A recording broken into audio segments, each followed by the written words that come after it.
अस्सलामुअलैकुम, आप देख रहे हैं होराइज़न न्यूज़ HD। खबर शामिल करते हैं साहिवाल से। चौधरी मोहम्मद मुनीर साहिवाल डिवीज़न के फर्टिलाइज़र्स एसोसिएशन के सदर मुंतखब हो गए।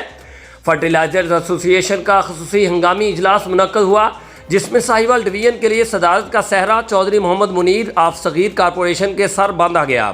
तीनों अजला पाकपतन ओकाड़ा और साहिवाल के खाद डीलरों ने मुतफ़िका तौर पर चौधरी मोहम्मद मुनीर के सदर बनने पर इत्तफाक जाहिर किया।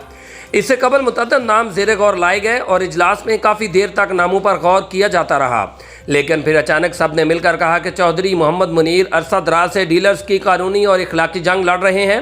उन्होंने हर मौका पर हुकूमत की गैर दोस्त किसान पॉलिसियों के खिलाफ एहतजाज किया। किसानों के हकूक़ की जंग में भी उन्हें मुआशी तहफ़्फ़ुज़ फराहम करने के लिए मुख्तलिफ मौक़ों पर उनकी मदद की। इस मौका पर शुरका ने मज़ीद कहा कि चौधरी मोहम्मद मुनीर ने गुज़श्ता अदवार में हुकूमत और किसानों के दरमियान पुल का किरदार अदा किया है। हम यही चाहते हैं कि सदारत के मनसब पर ऐसा शख्स मौजूद हो जो किसानों के मामलात से मुकम्मल आगाही रखता हो और हुकूमती ईवानों में किसानों की जंग लड़ने का जज्बा रखता हो। इजलास के आखिर में तमाम डीलरों ने चौधरी मोहम्मद मुनीर को मुबारकबाद पेश की और उनकी क़यादत पर एतमाद का इजहार किया। रिपोर्ट महबूब चौधरी, सरप्रस्त आला, होराइज़न न्यूज़ HD।